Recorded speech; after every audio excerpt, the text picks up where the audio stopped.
Welcome guys, today in this video we are to show you how to type this symbol in MsWord. So guys, very easy. Firstly click on insert.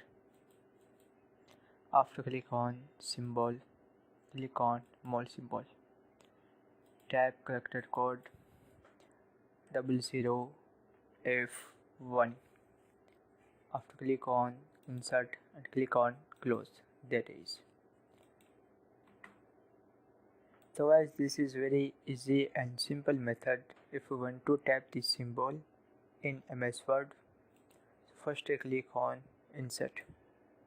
After click on symbol, click on more symbol. Type character code 00F1.